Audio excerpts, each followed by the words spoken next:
ನಮಸ್ಕಾರ. ವಾರ ಭವಿಷ್ಯ ಕಾರ್ಯಕ್ರಮಕ್ಕೆ ತಮ್ಮೆಲ್ಲರಿಗೂ ಕೂಡ ಸ್ವಾಗತ.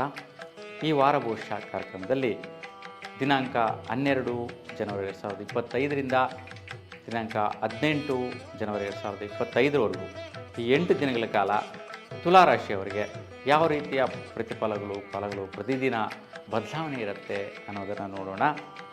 ನೋಡಿ, ದಿನಾಂಕ 12 ಭಾನುವಾರ ಶುಕ್ಲ ಚತುರ್ದಶಿ ತಿಥಿ ಇರ್ತಕ್ಕಂಥದ್ದು, ಕುಮಾರವ್ಯಾಸ ಜಯಂತಿ ಕಾರ್ಯಕ್ರಮ, ಶಾಕಾಂಬರಿ ವ್ರತ, ಶಿವನ ಸಮುದ್ರ ರಥೋತ್ಸವ, ರಾಷ್ಟ್ರೀಯ ಯುವ ದಿನ ಆಚರಣೆ ಇರ್ತಕ್ಕಂಥದ್ದು. ಇವತ್ತಿನ ದಿನದ ನಕ್ಷತ್ರಗಳು ಮೃಗಶಿರ ನಕ್ಷತ್ರ ಹಗಲು 11:24 ಇದ್ದು, ತದನಂತರ ಆರಿದ್ದ ನಕ್ಷತ್ರ ದಿನಪೂರ್ತಿ ಇರ್ತಕ್ಕಂಥದ್ದು.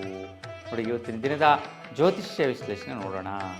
ವಿಶೇಷವಾಗಿ ಸ್ವಲ್ಪ ದುಡ್ಡು ಕಾಸು ಸಂಪಾದನೆ ಮಾಡಬೇಕು ಅನ್ನುವಂತಹದ್ದು, ದಂಪತಿಗಳಿಗೆ ಸಂತೃಪ್ತಿ ಕೊಡುವಂತಹದ್ದು, ಕೆಲಸದಲ್ಲಿ ವಿಶೇಷವಾಗಿ ಬಲ ಬರುವಂತಹದ್ದು, ಈ 3 ವಿಷಯಗಳಲ್ಲಿ ತುಲಾರಾಶಿಯವರು ಬೆಳಗಿನ ಜಾವ ಪ್ರತಿಫಲನ ನೋಡ್ತಾರೆ. ಇನ್ನು ಸಂಜೆ ಸಮಯದಲ್ಲಿ ಮಧ್ಯಾಹ್ನದಿಂದ ಆಚೆಗೆ ಸ್ನೇಹಿತರ ಜೊತೆ ಅನವಶ್ಯಕವಾದ ಸುತ್ತಾಟ, ತಿರುಗಾಟ, ಆಲಸ್ಯಕರವಾದಂತಹ ಮನೋಸ್ಥಿತಿ, ಸ್ವಲ್ಪ ಅಲದಾಟದಿಂದ ಸಮಯ ವ್ಯರ್ಥ, ದುಡ್ಡು ಧನವ್ಯಯ ಇವೆಲ್ಲ ಕೂಡ ಆಗುತ್ತೆ. ವಿಶೇಷವಾಗಿ ಭಾಗ್ಯ ಪ್ರಯತ್ನಗಳಿಗೋಸ್ಕರ ನೀವೇನೋ ಒಂದು ಪಡಿಬೇಕು ಅನ್ನುವಂತಹ ವಿಚಾರಗಳಿಗೋಸ್ಕರ ಸುತ್ತಾಟ ಮಾಡುವಂಥದ್ದು ಸ್ನೇಹಿತರ ಜೊತೆ ಆಗುತ್ತೆ. ಆ ಸುತ್ತಾಟದಿಂದ ಸ್ವಲ್ಪ ಸ್ನೇಹಿತರಲ್ಲಿ ಸ್ವಲ್ಪ ಆಲಸ್ಯ ಉಂಟಾಗುತ್ತು ಮತ್ತು ಅಸಮಂಜಸವಾದಂಥ ಮನೋಸ್ಥಿತಿ ಕೂಡ ಉಂಟಾಗುತ್ತೆ. ಹಾಗಾಗಿ ನೀವು ಇವತ್ತು ಮಧ್ಯಾಹ್ನದ ನಂತರ ಶಕ್ತಿ ಮಾತಾ ದರ್ಶನ ಮಾಡಿ ಈ ಒಂದು ವೈಪರೀತ್ಯಗಳ ನಿವಾರಣೆ ಆಗುತ್ತೆ. ದಿನಾಂಕ 13 ಸೋಮವಾರ, ಇವತ್ತು ಹುಣ್ಣಿಮೆ ದಿನ, ಬನಶಂಕರಿ ವ್ರತ, ಭೋಗಿ ಹಬ್ಬ, ಉಡುಪಿ ಸುವರ್ಣೋತ್ಸವ ಕಾರ್ಯಕ್ರಮಗಳು ವಿಶೇಷವಾಗಿ ನಡೆಯುತ್ತೆ. ಇವತ್ತಿನ ದಿನದಲ್ಲಿ ಆರಿದ್ರ ನಕ್ಷತ್ರ ಹಗಲು 10:40 ಇರುತ್ತೆ. ತದನಂತರ ಪುನರ್ವಸು ನಕ್ಷತ್ರ ಪ್ರಾರಂಭ ಆಗುವಂತೂ ದಿನ ಪೂರ್ತಿ ಇರ್ತಕ್ಕಂತಹದ್ದು. ಇವತ್ತಿನ ದಿನದ ಜ್ಯೋತಿಷ್ಯ ವಿಶ್ಲೇಷಣೆ ನೋಡಿದ್ರೆ ಸುಖಪ್ರಾಪ್ತಿ ಯೋಗದಲ್ಲಿ ಸ್ವಲ್ಪ ಅಸಂತೃಪ್ತಿಕರವಾಗಿರುತ್ತೆ. ಏನೇನೋ ಸುಖಗಳು ಪಡಿಬೇಕು ಅಂತ ಹೋಗ್ತೀರಾ, ಅವೆಲ್ಲವೂ ಕೂಡ ವೈಪರೀತ್ಯ ಆಗುತ್ತೆ. ಆರೋಗ್ಯ ಕೆಡುವಂತಹ ಸ್ಥಿತಿ ಬರುತ್ತೆ. ಅನವಶ್ಯವಾಗಿ ಅಲರ್ಜಿ ಆಗುವಂತಹದ್ದು, ತಲೆನೋವು ಬರುವಂತಹದ್ದು, ಈ ಥರ ವೈಪರೀತ್ಯಗಳಿಗೆ ಸಿಕ್ಕಾಕೊಳ್ಳುವಂತಹದ್ದು ನೋಡ್ತೀರಾ. ಇನ್ನು ಮಧ್ಯಾಹ್ನದ ನಂತರ ವಿಶೇಷವಾಗಿ ಭಾತೃಸ್ಥಾನದಲ್ಲಿ ಮತ್ತು ನಿಮ್ಮ ಮಿತ್ರಸ್ಥಾನದಲ್ಲಿ ವಿಶೇಷವಾಗಿ ಬಲಾಬಲಗಳು ಬರುವಂತಹದ್ದು, ಮತ್ತು ಸ್ವಲ್ಪ ಮಧ್ಯಾಹ್ನದ ನಂತರ ತಿಂಡಿ ತಿನಿಸುಗಳು ಇಂಥ ವಿಚಾರದಲ್ಲಿ ಸ್ವಲ್ಪ ಆರೋಗ್ಯ ವೈಪರೀತ್ಯಗಳಾಗೋ ಸಾಧ್ಯತೆ ಕೂಡ ಜಾಸ್ತಿ ಇರುತ್ತೆ. ನಿಮ್ಮ ಜೀವನದಲ್ಲಿ ಭಾಗ್ಯಗಳನ್ನು ಪಡೆಯೋಣ ಅನ್ನುವಂತಹ ವಿಚಾರಗಳಿಗೆ ಇವತ್ತು ಹೆಚ್ಚಾಗಿ ಕೈ ಹಾಕುವಂತಹ ಒಂದು ಮನೋಸ್ಥಿತಿಗಳು ಬರುತ್ತೆ. ಅಂತಹ ಕೆಲಸ ಕಾರ್ಯಗಳು ನಿಮ್ಮ ಗಮನಕ್ಕೆ ಬರುವಂತಹದ್ದು, ನಿಮ್ಮ ಒಂದು ಗೋಚಾರಕ್ಕೆ ಬರುವಂತಹದ್ದು ಇವತ್ತಿರುತ್ತೆ. ಇನ್ನು 14 ತಾರೀಕು ಮಂಗಳವಾರ, ಇವತ್ತಿನ ದಿನ ಬಹುಳ ಪಾಡ್ಯಮಿ ತಿಥಿ ಇರ್ತಕ್ಕಂತಹದ್ದು. ಬಹುಳ ಪಾಡ್ಯಮಿ, ಮಕರ ಸಂಕ್ರಾಂತಿ ಹಬ್ಬ, ಉತ್ತರಾಯಣ ಪುಣ್ಯಕಾಲ, ಧನುರ್ಮಾಸ ಪೂಜಾ ಸಂಸ್ಥೆ ಕೂಡ ಇರುತ್ತೆ. ಹಾಗಾಗಿ ಇವತ್ತು ಮಕರ ಸಂಕ್ರಾಂತಿ ಇರ್ತಕ್ಕಂತಹದ್ದು ತುಂಬ ವಿಶೇಷ. ಹಾಗಾಗಿ ಈ ಹಬ್ಬದ ಆಚರಣೆ ಮಾಡಿ ಇವತ್ತು ಎಲ್ಲ ಶುಭಫಲನ ಪಡೀರಿ. ಇವತ್ತು ಪುನರ್ವಸು ನಕ್ಷತ್ರ ಆಗಲು 10:17 ಇರುತ್ತೆ.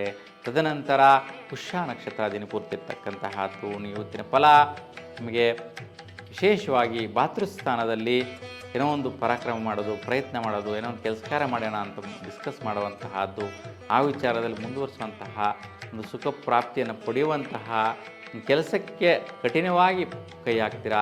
ಸ್ವಲ್ಪ ನಷ್ಟ ಕಷ್ಟ ಆಗುವಂತಹ ಸಾಧ್ಯತೆ ಕಾಣಿಸುತ್ತೆ. ಇನ್ನು ಕುಟುಂಬದ ಕಡೆ ಮತ್ತು ವಿದ್ಯಾರ್ಥಿಗಳಿಗೆ ಶ್ರೇಷ್ಠವಾದಂತಹ ಪ್ರತಿಫಲ ಅನುಕೂಲಗಳು, ಶ್ರಮಕ್ಕೆ ತಕ್ಕಂಥ ಪ್ರತಿಫಲಗಳನ್ನು ನೋಡುವಂತಹದ್ದಿರುತ್ತೆ. ಇನ್ನು ವಿಶೇಷವಾಗಿ ವೃತ್ತಿಯಲ್ಲಿ ನೀವು ಅಂದುಕೊಂಡ ರೀತಿಯಲ್ಲಿ ಸಫಲತೆಗಳನ್ನು ನೋಡುವಂತಹ ದಿನ ಕೂಡ ಇವತ್ತು ನಿಮಗೆ ಕಂಡುಬರುತ್ತೆ. ಇನ್ನು 15ನೇ ತಾರೀಕು ಬುಧವಾರ, ಇವತ್ತು ಬಹುಳ ದ್ವಿತೀಯ ತಿಥಿ ಇರ್ತಕ್ಕಂತಹದ್ದು, ಬಿಳಿಗಿರಿ ರಂಗನಾಥ ರಥೋತ್ಸವ ಕಾರ್ಯಕ್ರಮ, ಸೇನಾ ದಿನಾಚರಣೆ ಕೂಡ ಇರ್ತಕ್ಕಂತಹದ್ದು. ಇವತ್ತಿನ ದಿನ ವಿಶೇಷ ಕಾರ್ಯಕ್ರಮಗಳು. ಇವತ್ತು ಆಶ್ಲೇಷ ನಕ್ಷತ್ರ ಹಗಲು 11:16 ಇರುವುದು. ತದನಂತರ ಮಖಾ ನಕ್ಷತ್ರ ದಿನಪೂರ್ತಿ ನಡೆಯುತ್ತೆ. ನೋಡಿ, ಇವತ್ತು ಬೆಳಗ್ಗೆ ಸ್ವಲ್ಪ ಬಿಸ್ನೆಸ್ಸು ವ್ಯಾಪಾರ ಮಾಡುವಂಥವ್ರು, ವೈದ್ಯಕೀಯ ಕ್ಷೇತ್ರದಲ್ಲಿ ಇರ್ತಕ್ಕಂತಹವರು, ಮತ್ತು ಯಾರು ವ್ಯವಸಾಯ ಮಾಡಿ ಫಸಲುಗಳನ್ನು ಪಡೀತಾ ಇರ್ತಾರೆ ಅಂತಹವರಿಗೆ ಒಂದು ರೀತಿಯ ಗುರುಬಲ ಅಂತೇಳಿ ಹೇಳ್ಬೋದು.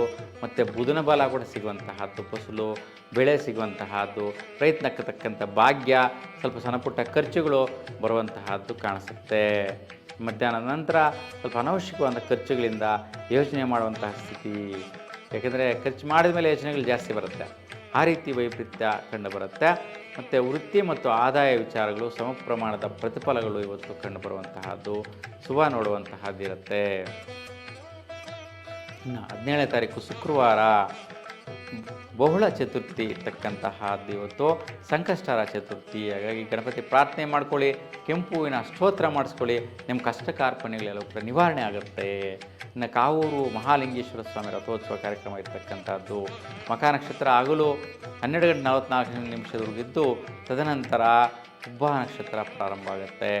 ನೋಡಿ, ಈ ಕಾರ್ಯಕ್ರಮಗಳು ಇವತ್ತು ಮಖ ನಕ್ಷತ್ರ ಇರೋದ್ರಿಂದ, ಪುಬ್ಬ ನಕ್ಷತ್ರ ಇರೋದ್ರಿಂದ ಸ್ವಲ್ಪ ಬೆಳಗ್ಗೆ ಒತ್ತಡಗಳಿಂದ ಕೂಡಿರ್ತಕ್ಕಂತಹದ್ದು, ದುಡ್ಡು ಕಾಸು ವಿಚಾರ ಆಗಿರುತ್ತೆ, ಖರ್ಚುಗಳ ವಿಚಾರ ಆಗಿರುತ್ತೆ.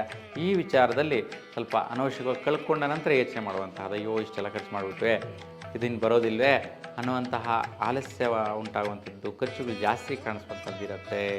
ಮಧ್ಯಾಹ್ನದ ನಂತರ ಸ್ವಯಂಕೃತವಾಗಿ ನಿಮ್ಮಷ್ಟಕ್ಕೆ ನೀವೇ ಸದೃಢವಾಗಿ ಸ್ವಲ್ಪ ಕಷ್ಟ ನಷ್ಟಪಟ್ಟು ವ್ಯವಹಾರಗಳು ಮಾಡುವಂತಹದ್ದು, ಬಿಸ್ನೆಸ್ ಮಾಡುವಂತಹದ್ದು, ವಿಶೇಷ ಪ್ರಯತ್ನ ಕಾರ್ಯಗಳಿಗೆ ನೀವು ಗಮನ ಕೊಡುವಂತಹದ್ದು ಮತ್ತು ಆದಾಯಗಳು ಬರುವಂತಹ ಒಂದು ವಿಚಾರವಾಗಿ ಪ್ರತಿಫಲಗಳನ್ನು ನೋಡ್ಬೋದಾಗಿರುತ್ತೆ.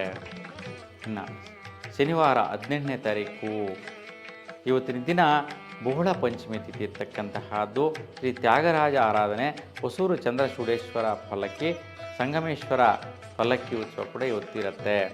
ಇವತ್ತಿನ ದಿನ ವಿಶೇಷವಾಗಿ ಶುಕ್ರನ ಬಲ ನಿಮ್ಮ ವೈಯಕ್ತಿಕವಾಗಿ ಒಳಿತಾಳೆ. ನೀವೇನು ಅಂದ್ಕೊತೀರಾ ಅದು ಶುಕ್ರ ಸಂಪನ್ನರಾಗ್ತೀರಾ.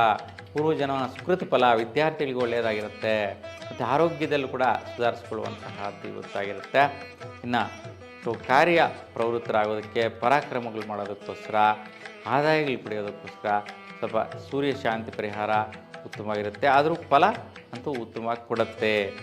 ಈ ಲಾಭಗಳು ಆದಾಯಗಳು ಪಡೆಯಬೇಕಾದ್ರೆ ನಿಮಗೆ ಇಲ್ಲಿ ಇವತ್ತಿನ ದಿನ ಶುಭ ಸೂಚಕವಾದ ಫಲಾಫಲ ಕೊಡೋದಕ್ಕೆ ಗ್ರಹಗಳು ಉತ್ತಮ ದೃಷ್ಟಿಯಲ್ಲಿರ್ತಕ್ಕಂತಹದ್ದು ಶ್ರೇಷ್ಠ ಫಲ. ಒಟ್ಟಾರೆಯಾಗಿ ಈ ಒಂದು 8 ದಿನಗಳ ಕಾಲ ಭಗವಂತ ನಿಮಗೆ ಯಾವುದೇ ತೊಂದರೆಗಳು ಬಾರದಿರೇ ಇರಲಿ, ಒಳ್ಳೆಯದನ್ನು ಅನುಗ್ರಹಿಸಲಿ ಅಂತ ಭಗವಂತನಲ್ಲಿ ಪ್ರಾರ್ಥಿಸ್ತಾ ಎಲ್ಲರಿಗೂ ಒಳ್ಳೆಯದಾಗಲಿ, ಶುಭವಾಗಲಿ. ನಮಸ್ಕಾರ.